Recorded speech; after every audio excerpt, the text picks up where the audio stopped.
Hi, my name's Jennifer Flood. I'm one of the nurses at Algoma Public Health and one of our trained car seat technicians. I'm going to show you a few car seat tips today.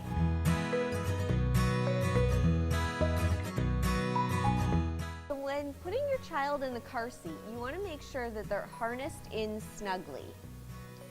If your child is rear facing, you want these shoulder straps to come from at or below their shoulder level. If they're forward facing, it's at or above their shoulder. This is called the chest clip, and you want it to come right at about armpit level. Sometimes it'll have a picture indicating. Make sure you pull on any excess strap that might be the hip area. From that, you want to tighten. Most car seats have a strap that you pull to tighten. Some will have a little turning button.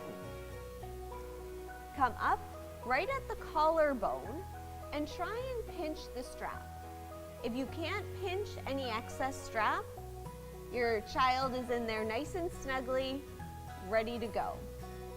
You want to avoid using the two-finger test and coming underneath the strap because everyone's finger size is different, so it's not the best way to test for tightness.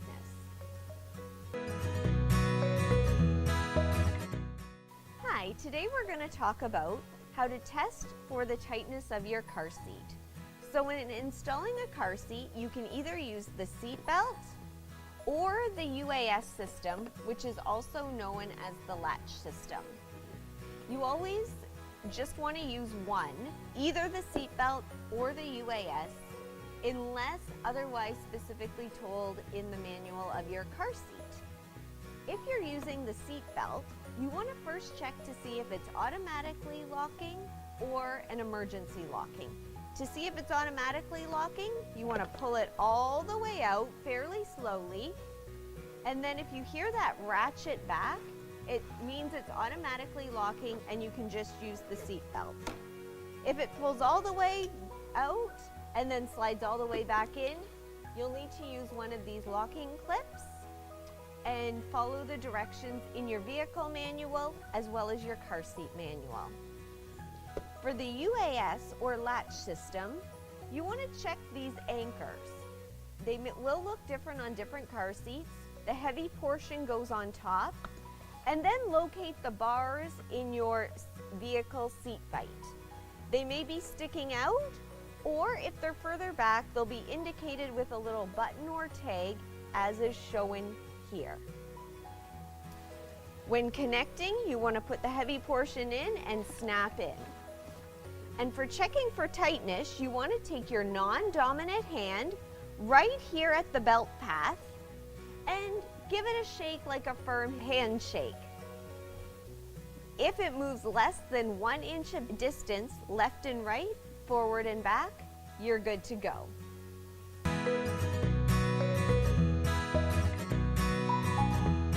It may be tempting to purchase a car seat from the United States, either online or at a retail store, but did you know this is not legal for use in Canada? The safety testing standards differ between the United States and Canada. How to know that your car seat is approved for use in Canada? You can check the car seat for this picture of a maple leaf, which shows it's met the Canadian Motor Vehicle Safety Standards, also known as CMVSS. Another quick way to tell is if you check your manual, it should have both French and English. If it only has English or English and Spanish, you know it's not a Canadian car seat and not legal for use.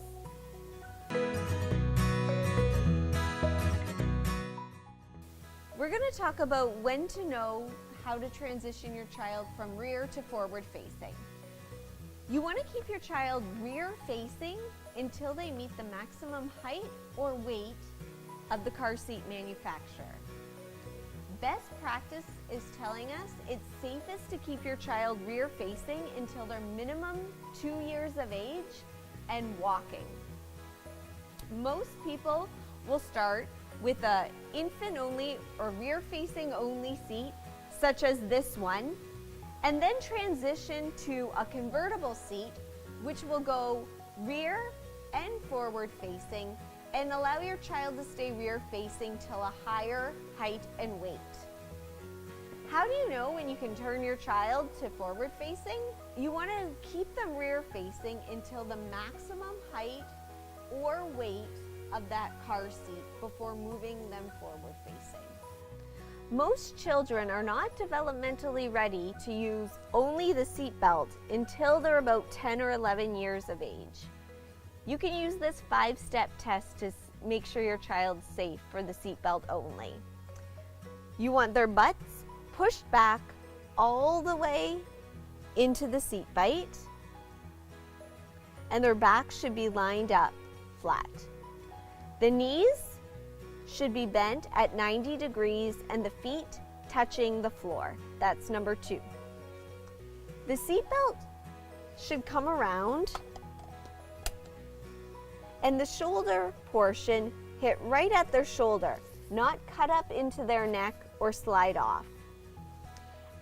That's 3. Number 4, the lap belt should sit right at their hip bones and not cut up into their belly.